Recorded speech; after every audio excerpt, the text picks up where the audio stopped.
1987, Manuel de Asante y Jorge Capelo de Asante, dos hermanos comerciantes vitivinícolas, llegados a la villa de Valverde, hoy Ica, decidieron poner fin a la compañía que habían empezado algunos años antes. Y como parte de ese proceso de disolución, decidieron emprender un litigio para repartirse el capital restante. Al principio esto podría ser un conflicto más entre socios. Sin embargo, este caso es importante porque nos permite entender algo principal. Que ya en 1587, una fecha muy temprana, se producía en el Valle de Ica aguardiente de uva y sus derivados. También, gracias a esto, conocemos que la uva era destilada en un caldero y que desde el puerto se llevaban estas bebidas a otras partes del virreinato.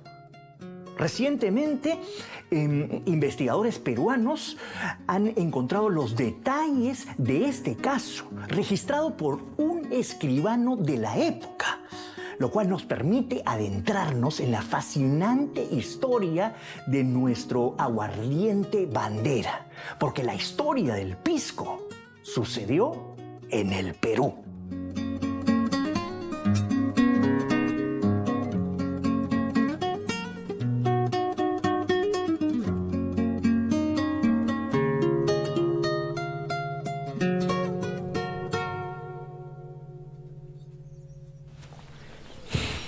Johnny. Hola, Gonzalo. Bienvenido. ¿Cómo estás, Johnny? ¿Qué tal?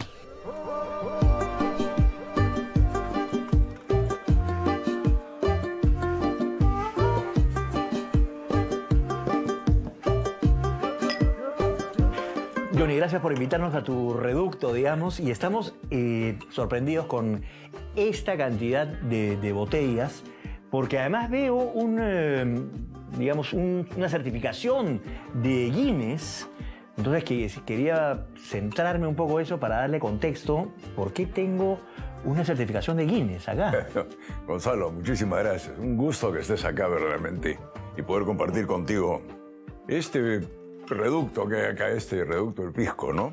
Acá hay más o menos, en este momento hay 2.500 etiquetas, botellas distintas, cerradas. El récord mundial por la colección más grande de botellas de pisco son en el 2022 por 2.022 botellas.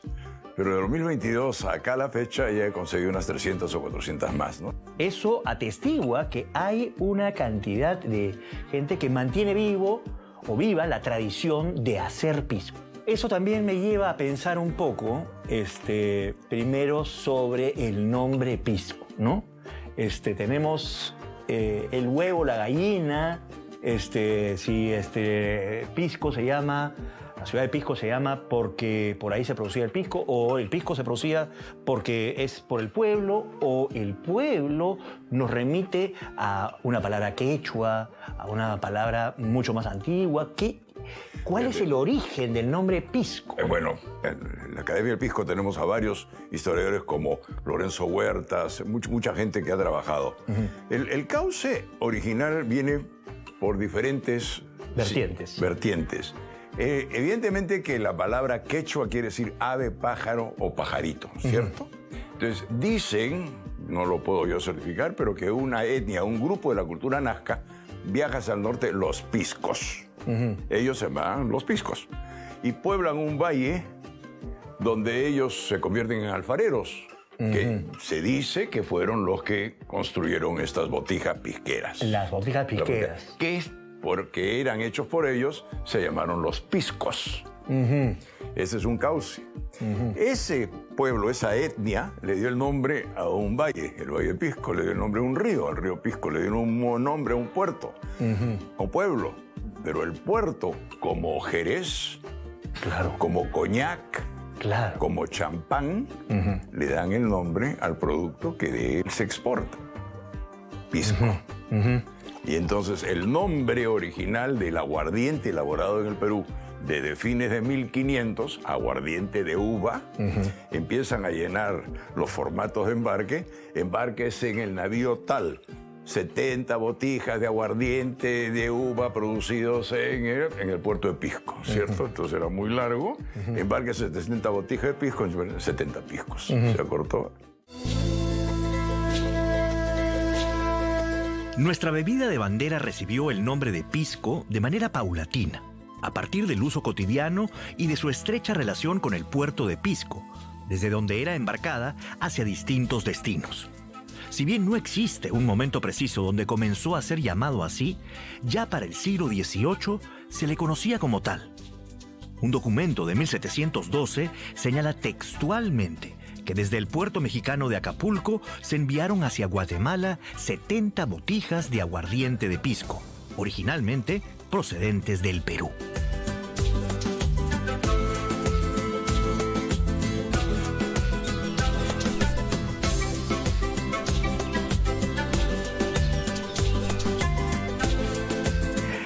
La presencia de la vid en el Perú se remonta a épocas muy tempranas en el siglo XVI. El cronista Pedro Cieza de León, llegado al Perú entre 1547 y 1548, ya registra la presencia de la vid en lugares como Piura, Trujillo, Lima, Chincha, Huamanga e incluso el Cusco. El Inca Garcilaso de la Vega recoge noticias desde América y registra también en sus comentarios reales la presencia de la uva en estas tierras. Más recientemente, el historiador Lorenzo Huertas nos indica que hasta 1600 los valles predominantes de la producción vitivinícola fueron Moquegua y Arequipa.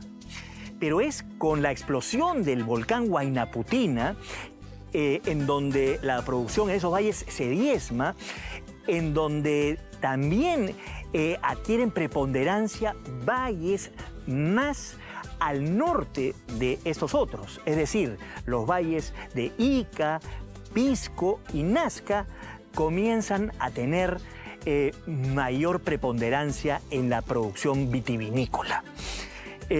Nos encontramos en la hacienda La Caravedo, la destilería en funcionamiento más antigua de América Latina. En estos valles costeños llenos de un calor diurno bastante prominente, de unas noches muy frescas y por supuesto de una luminosidad bastante pronunciada, se desarrollaron bebidas de inigualable aroma y sabor.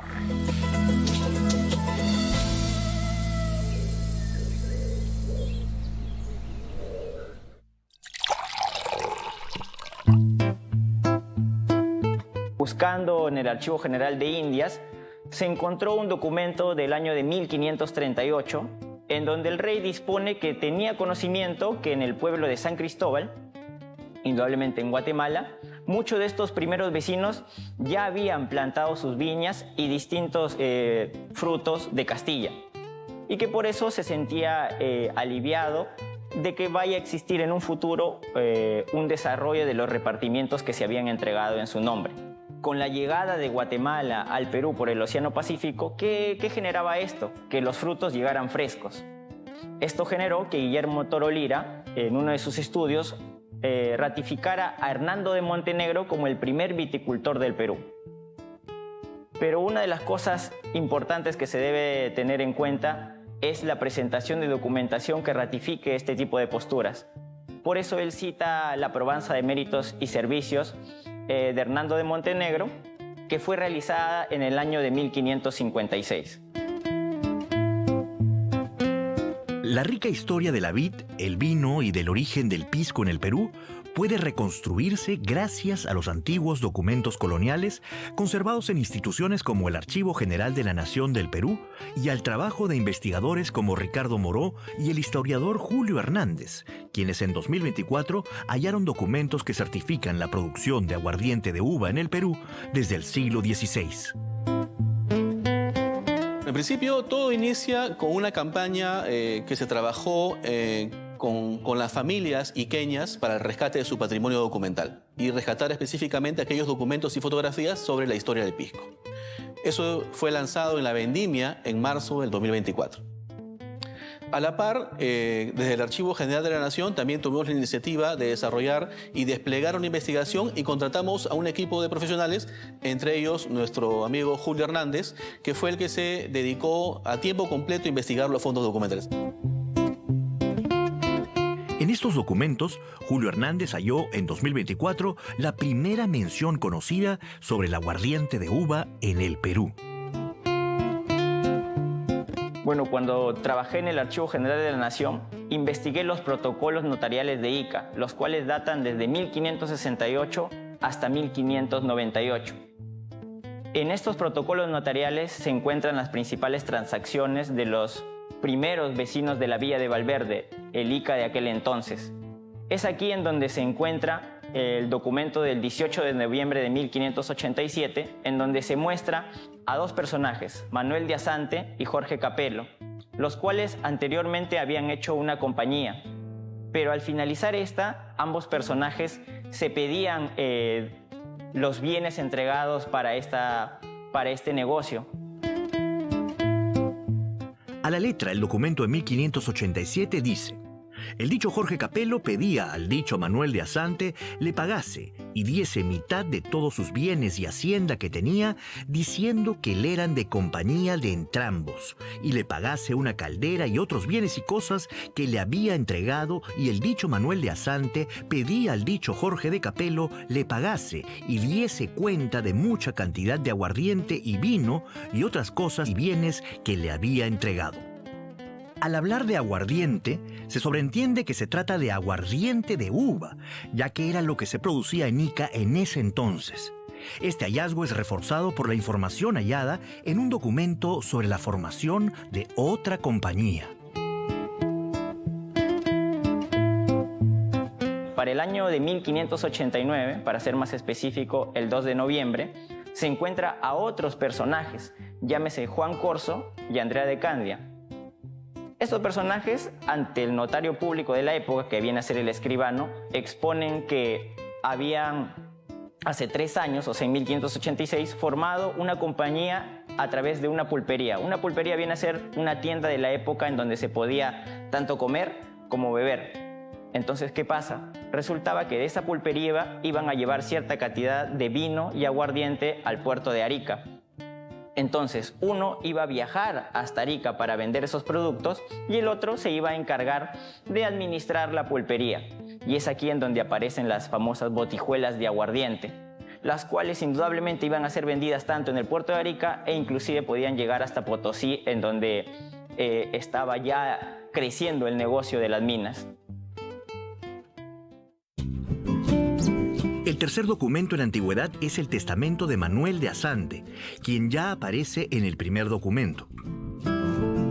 En 1605 se encuentra el testamento de uno de estos personajes, o sea, Manuel de Asante.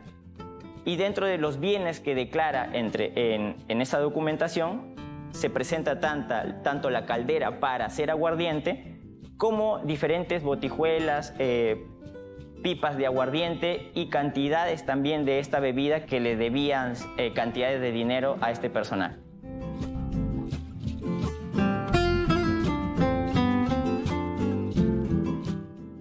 Hablemos un poco también sobre el pisco. En sí, esto que estamos tomando es algo singular y tiene que tener una definición también, ¿no? O sea, ¿qué es el pisco? ¿Cómo definimos el pisco, sobre todo aquí en el Perú? Gonzalo, yo viajo mucho por todo el mundo como embajador del pisco.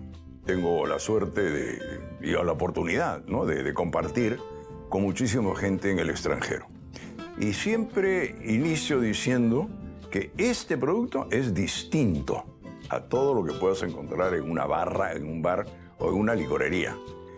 Es completamente singular y único por su método de elaboración. Primero está regulado por Indecopi. Tú no puedes salir a producir pisco así nomás, nos tienes que tener presente. La norma nos dice, primero, la definición geográfica del producto.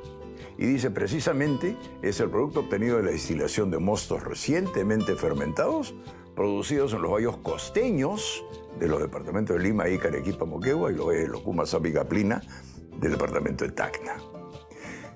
Valles costeños, o sea, no podemos decir que vamos a producir pisco en más 1000 metros, 2000 metros en la altura máxima, ¿cierto? Entonces, es de Pativilca hasta Tacna. Todos los valles costeños que producen pisco. Por norma, el pisco solo puede producirse en los valles costeros de 5 regiones: Lima, Ica, Arequipa, Moquegua y Tacna, utilizando exclusivamente 8 variedades de uva pisquera. Entre las poco aromáticas se encuentran la quebranta, uvina, mollar y negra criolla, mientras que las aromáticas son Italia, moscatel, torontel y albilla.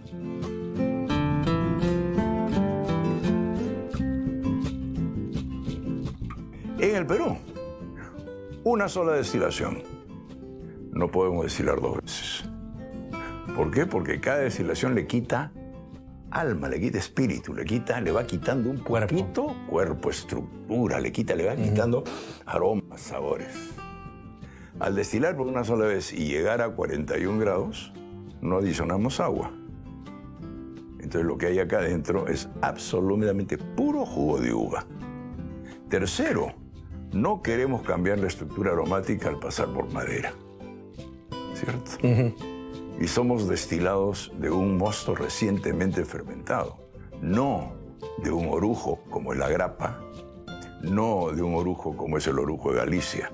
Somos un destilado de un vino fresco recientemente fermentado. Eso no lo tiene nadie.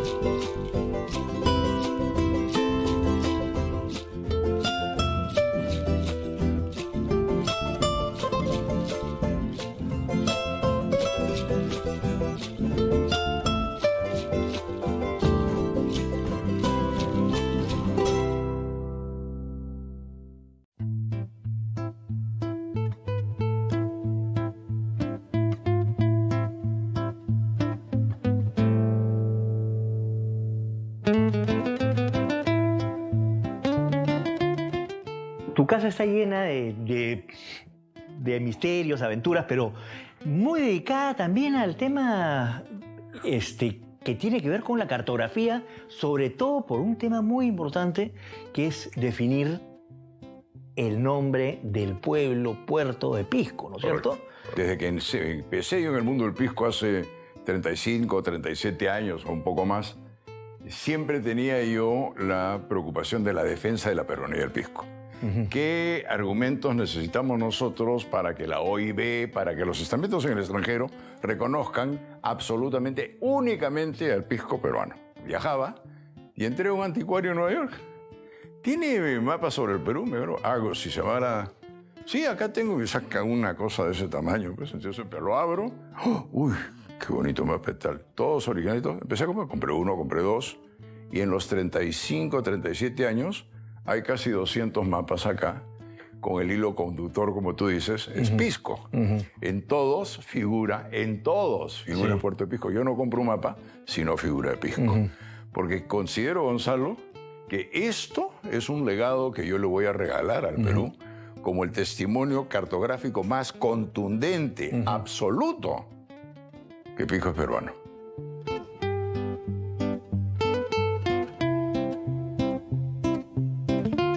Un aspecto de la economía colonial que dinamizó enormemente el consumo de pisco fue la apertura de la mina de Potosí desde la segunda mitad del siglo XVI.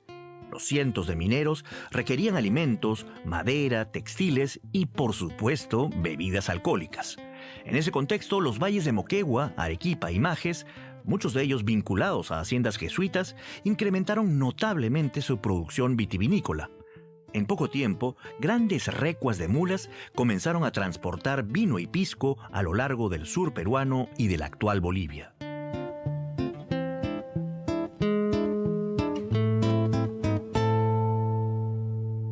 Que al tener la población indígena en los nuevos territorios, generaba que el vino obviamente el de mejor calidad, no llegara a todos los sectores de la población. Entonces, ¿qué pasaba? Que se necesitaban otro tipo de bebidas, por eso es que aparece el vino de desecho, el vino de vinagre, el aguapié y el aguardiente de uva, los cuales tienen una estrecha relación. Por ejemplo, si nos basamos en investigaciones del siglo XVII como el de Jacob Slootman, nos menciona que de las botijas de desecho o de las pie de conchos se hacían peruleras de aguardiente, en que inclusive se regresaban cantidades de vino para que ya se estaban avinagrando para transformarse en aguardiente. E inclusive el propio Bernabé Cobo, en uno de sus relatos, expone que era tanto la afición de los indios por el vino que inclusive se les tendría que dar el vino avinagrado para poder saciar toda esa necesidad de la población.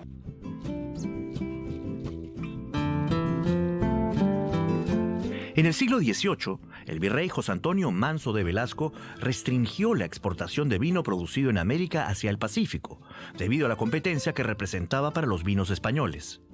Como consecuencia, gran parte del excedente vitivinícola peruano comenzó a destilarse para producir aguardiente, impulsando así la elaboración de pisco.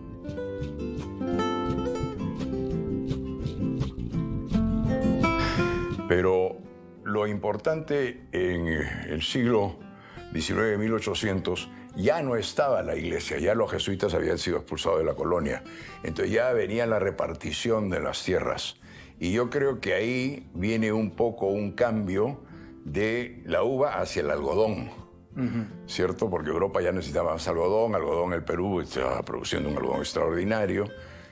Pero después viene la guerra con Chile, finales de 1800, que termina de destruirse. Yo, en los viajes que yo he hecho hacia el sur, yo te digo, ¿y por qué está esa paila así rota? No, me dice, señor, esos piconazos son del resto de la guerra con Chile, que venían a destruir. No se ensañaron contra el algodón, no se ensañaron contra las minas, no se ensañaron contra la viticultura. Durante los primeros años de la República, el pisco ya formaba parte del consumo cotidiano de la población y acompañó a la joven nación en algunos de sus momentos más difíciles. Durante las guerras de independencia, por ejemplo, los soldados recibían raciones de aguardiente, mientras que su presencia también quedó registrada en canciones y expresiones populares. Sin embargo, las guerras afectaron gravemente a las haciendas vitivinícolas y la producción disminuyó drásticamente. A ello se sumó que, hacia mediados del siglo XIX, muchos productores reemplazaron los viñedos por cultivos de azúcar y algodón, impulsados por la creciente demanda de materias primas de la revolución industrial. Fue en este contexto que países como Chile y Brasil comenzaron a superar al Perú en producción vitivinícola. Por ejemplo, en la cultura popular tenemos los trabajos de Manuel Asensio Segura, en donde se expone en una de sus escenas, en el famoso Cachar Party, donde expone y que salga el vino, el pisco y el punch, hasta que no quede ninguna gota de licor. Entonces podemos ver que este producto ha sido y se ha mantenido tanto en la cultura popular, en la comercialización, en la producción, en el Perú. Para finales del siglo XIX, el término pisco, para referirse al aguardiente, ya formaba parte del léxico peruano. Así lo demuestra Juan de Arona en su Diccionario de Peruanismos de 1883, donde señala pisco, nombre genérico del aguardiente de uva que se elabora en las haciendas comarcanas a Pisco y que se exporta por ese puerto. El aguardiente de Pisco es quizá uno de los más ricos de la tierra. Tal vez uno de los hitos más importantes en la internacionalización del pisco fue la popularización del famoso Pisco Punch en California a fines del siglo XIX. Se sabe que el destilado peruano ya había llegado a las costas californianas, incluso antes de la fiebre del oro de 1849, pese que se ha popularizado la idea de que fue inventado en el Bank Exchange Saloon del estadounidense Duncan Nichol a finales del siglo XIX. Nuevos hallazgos demostrarían lo contrario.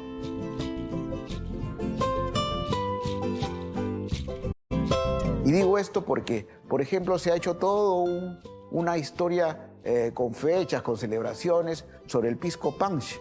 y yo he demostrado con un artículo publicado en el diario El Comercio hace ya más de una década que el pisco punch existía antes de Duncan Nicol, que Duncan Nicol no había nacido y su bar todavía ni siquiera se había inventado y el pisco punch ya tenía como 30 años.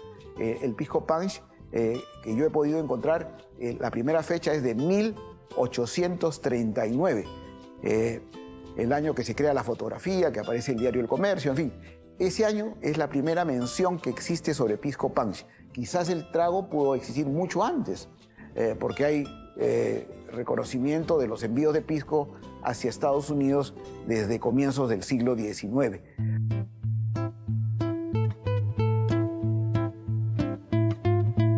Para la década de 1920, el pisco ya era entendido con nombre propio como parte de la identidad nacional. El investigador Johnny Chipana Rivas identificó en el diario La Crónica de 1928 una de las primeras expresiones de nostalgia y orgullo explícitamente dedicadas al pisco peruano. En La Crónica, una copa de pisco en París, firmada bajo el seudónimo de Hércules, un peruano radicado en Francia relata cómo descubre en un bar parisino la venta de pisco peruano al mismo precio que una champaña francesa, convirtiendo esta experiencia en un motivo de orgullo y afirmación de identidad nacional desde el exterior.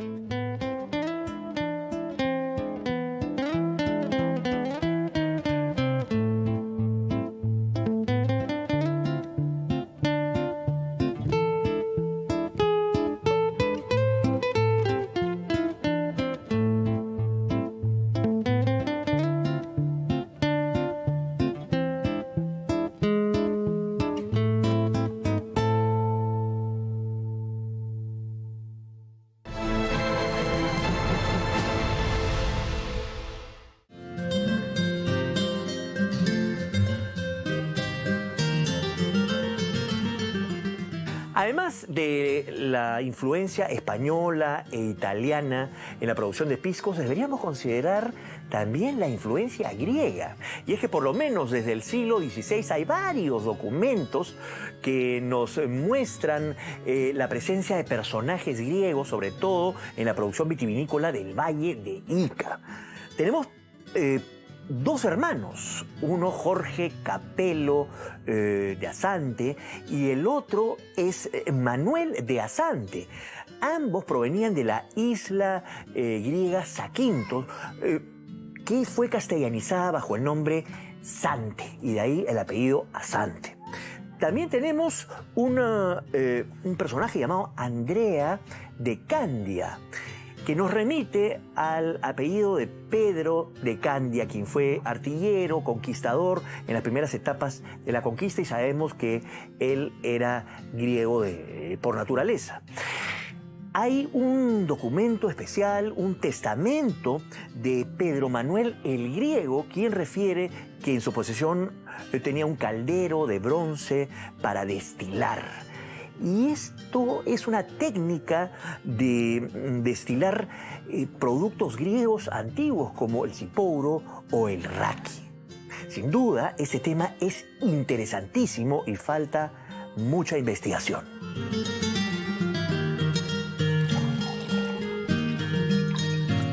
El mundo de la coctelería ha sido fundamental en el desarrollo y proyección internacional del pisco.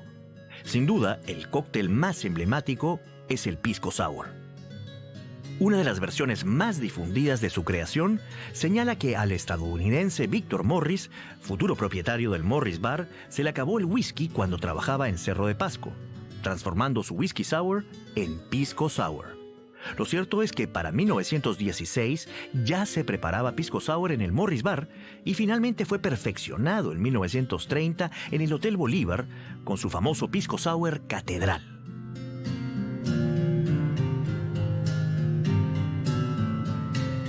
El primer aviso que se publica del Pisco Sour con su nombre exacto y que ya tenía una fama, al parecer, por lo que se dice en ese aviso, es del 1 de mayo de 1919 en el diario limeño La Prensa.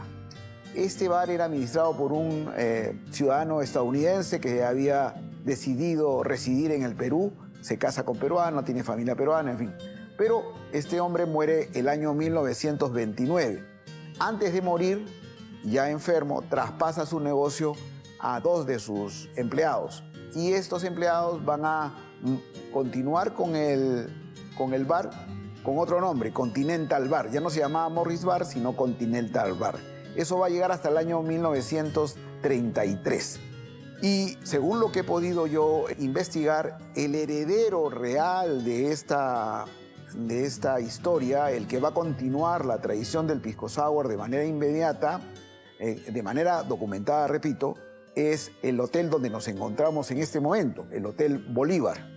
De aquí se va a extender a otros hoteles, porque ahí era donde estaban los principales bares, y me refiero pues al Country Club y al Hotel Mauri, en fin, al que muchos atribuyen la recreación del cóctel, pero que no es exacto, ¿no? Como repito, según lo que está dateado, lo que tenemos con fechas exactas, es el Hotel Bolívar, y es fácil de entender. Primero porque era el hotel donde venían a alojarse los extranjeros, que eran en su mayoría los que frecuentaban el Morris Bar. Y segundo, porque era el que estaba más cerca. Como repito, a menos de 50 metros quedaba el bar, ¿no? El bar donde se creó el pisco sour. Y hay gente como, por ejemplo, el fundador de la empresa Fawcett, Elmer Fawcett, que instaló acá sus oficinas, pero que era asiduo, casi diariamente estaba en el Morris Bar. Y él venía para acá a alojarse, qué sé yo, y tenía sus oficinas también aquí. Y es fácil entender que el cóctel se haya transmitido casi en su versión original a este otro lugar de manera más rápida, ¿no?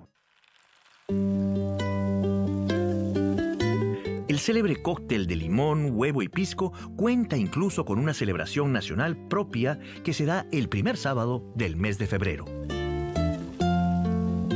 El 34, que viene a ser la primera fecha que tengo identificada el uso en Hotel Bolívar, pero ya se hacía aquí hace rato. Y de ahí tenemos la aparición de algunos otros cócteles, como por ejemplo el chilcano, cuya data yo lo tengo establecida en la segunda mitad de la década del 30, y luego va a correr hasta el apogeo del Capitán en los años 50, y tenemos la declaratoria de Patrimonio Cultural el año 2007, y eso estuvo, digamos, precedido por la declaratoria, por supuesto, del pisco, ¿no? Como patrimonio cultural. Al igual que ocurre con el pisco, una variante del pisco sour también es consumida en el vecino país del sur, situación que ha contribuido a profundizar el debate en torno al origen y la pertenencia cultural de la bebida.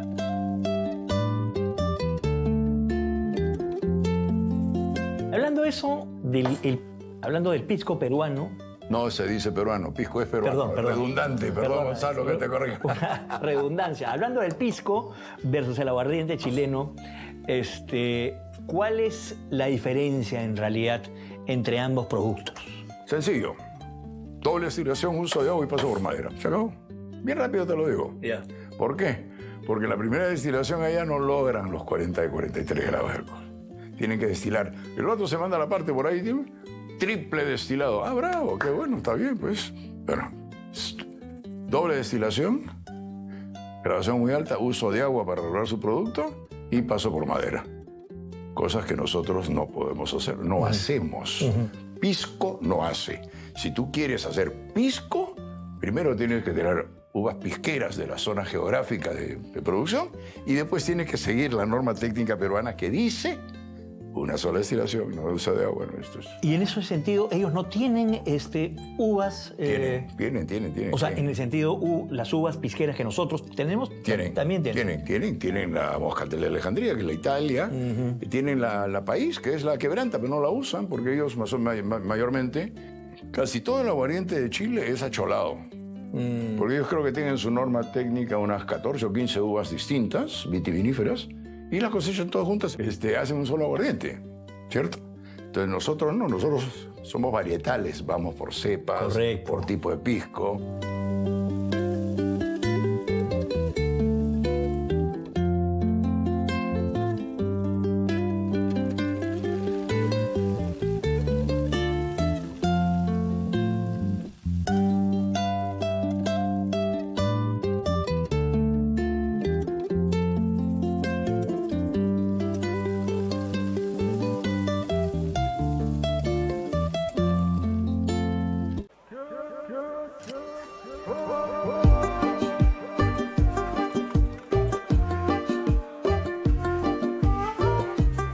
Más allá de los 8 tipos de uva pisquera, hay 3 tipos de piscos.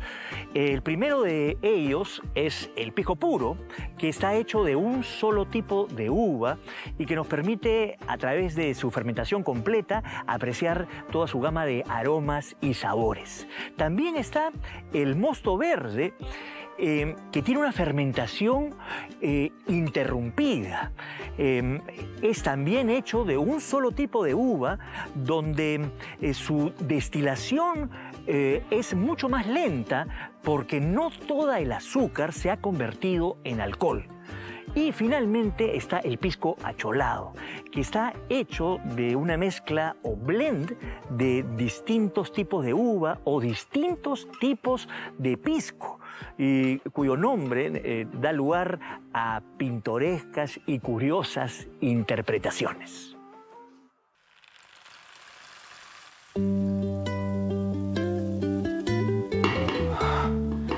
¡Faustino!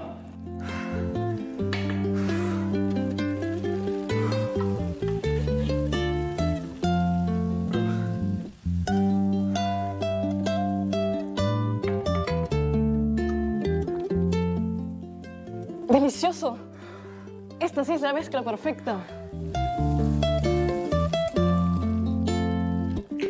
Una de las más pintorescas historias acerca del origen del pisco acholado es que tras la vendimia los hacendados solían regalarle los restos de uvas a los capataces, peones y campesinos de la hacienda para que ellos mismos preparasen sus propios piscos.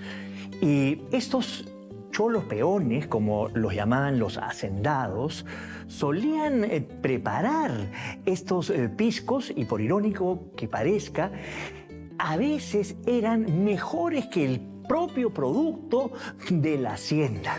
Y de ahí provendría el nombre pisco acholado. Hay 3 formas de producir este pisco. Uno es combinando los distintos tipos de uva. El otro es mezclando los mostos de la uva. Y el tercero, como aquí, es también combinando el pisco ya terminado. Por supuesto, este arte exige de un paladar y un olfato muy bien entrenado. Y por supuesto, tener la habilidad para saber las proporciones adecuadas y también escoger muy bien los distintos tipos de uva para dar vida a esta mágica bebida. Realmente un elixir el pisco acholado.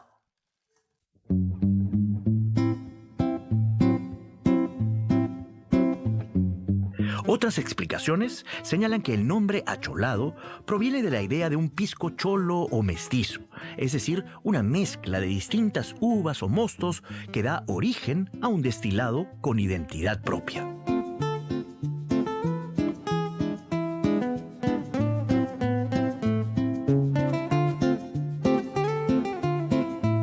El proceso de destilación de los mostos de uva para la elaboración del pisco es fundamental y está documentado desde el siglo XVI en el Perú. Y en este proceso intervienen básicamente 2 importantes instrumentos. Uno, el alambique, y el otro es la falca, falcas que vemos aquí, por ejemplo, a mis pies. El alambique es un instrumento compuesto de una olla de cobre, un capitel, un cuello de cisne y un serpentín de condensación.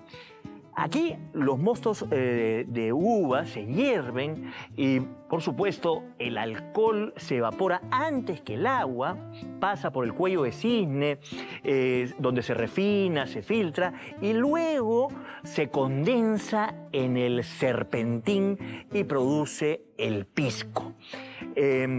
Pero la falca es un proceso mucho más sencillo, mucho más artesanal y más antiguo, y está íntimamente relacionado con el periodo colonial. Aquí tenemos una paila adherida a un cuello, un cañón de salida que pasa por una gran piscina de agua en donde el vapor del alcohol se condensa y también arroja el pisco, produce este pisco. Es un proceso menos refinado que el del alambique. Sin embargo, algunos dicen que el pisco que sale de una falca tiene un perfil mucho más directo en cuanto a aroma y sabor. Cuestión de gustos. Para proteger las técnicas tradicionales de elaboración, el uso riguroso de las uvas pisqueras y la producción vinculada al terruño, se han impulsado diversas iniciativas de resguardo. Uno de los hitos más importantes fue el reconocimiento del pisco como denominación de origen el 12 de diciembre de 1990.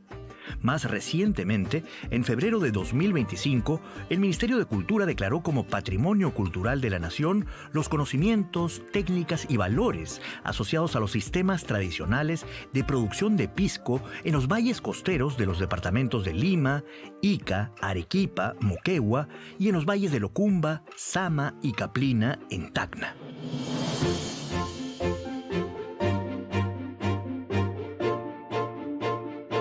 Desde 1988, nuestra bebida de bandera es Patrimonio Cultural de la Nación y cada cuarto domingo de julio es su Día Nacional.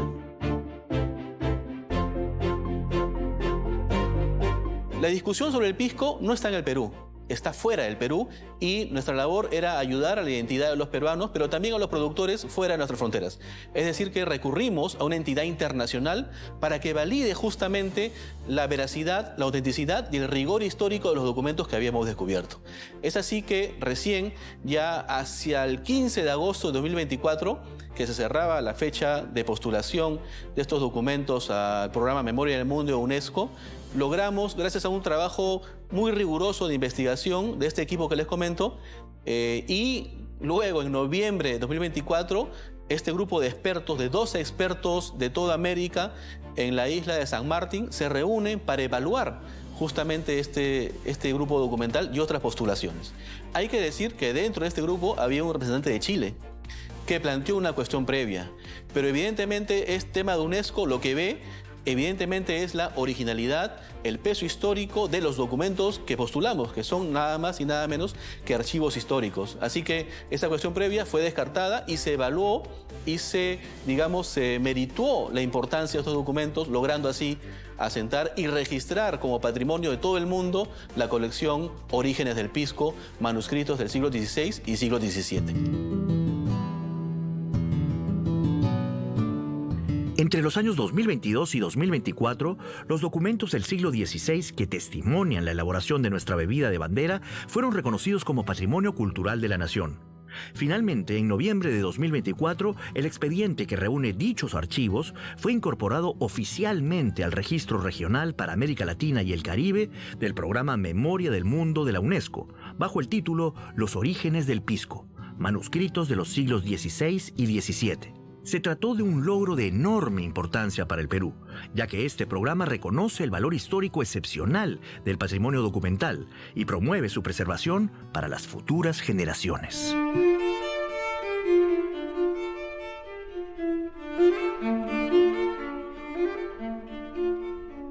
Aún quedan muchos debates por explorar en torno a la historia del pisco, especialmente a partir de la revisión de fuentes primarias y nuevos hallazgos documentales. Bueno, sobre estos documentos seguimos investigando, por ejemplo, algo muy importante. Por ejemplo, las comunidades de productores, los primeros productores, los comercializadores, el envío y el comercio marítimo y terrestre, por supuesto. Como comentaba, el tema de los viajeros, ¿no? Que realmente eran algunos corsarios, otros piratas, otros eran espías de otros reinos, ¿no? Que también evidenciaban cómo era la sociedad civil en aquel entonces, los primeros años del virreinato, y luego esto se va discurriendo en todo el Perú a través ya de la República, ¿no? Ya cuando cesa el virreinato, cómo es que eso influye e impacta en la industria con la independencia del Perú, cómo hay un decaimiento muy fuerte durante las guerras de independencia, luego en la guerra con Chile, cómo luego afecta el tema agrícola con la filoxera y cómo decae, ¿no? Entonces realmente hay muchas líneas de investigación que podemos seguir trabajando a partir de estos documentos. Tenemos un crecimiento vegetativo suave en el exterior que no lo tenemos en el interior. Yo creo que en el Perú la gente está quizás tomando menos pisco. No hablo de los productores grandes que tienen pues, métodos importantes de comercialización, sino hablo de los productores pequeños que no tienen. Bueno, no es un problema de calidad, no es un problema. En el mercado nacional competimos nosotros contra modismos extranjeros. No, se puso de moda, ¿qué tal cóctel uno medio naranjita? ¿Que hay que tomarlo? Que todo el mundo está tomando ese coctelito. Se puso de moda porque lo vieron en la telenovela o en la película tal y tal, con tal cerecita, todo el mundo lo está tomando. ¿Sí? Pero por otro lado también hay adulteración. ¿Cierto? Entonces tú agarras y dices... Sirve un whisky, ¿cierto? Porque sí tiene la garantía de que está bien controlado. Perú necesita muy rápido tener un consejo regulador eficiente, funcional. Y el problema está en que todos los productores tienen que juntarse. Todos. Y no puede ser que Lima creo que tiene 7, 8, 9... consejos reguladores, asociaciones de productores, Ica tiene 3 o 4, Arequipa tiene 2, no podemos, pues. Pisco es uno. Bueno, gracias. Gracias, Johnny. Revalemos esto, meditemos esto con un buen pisco. Salud.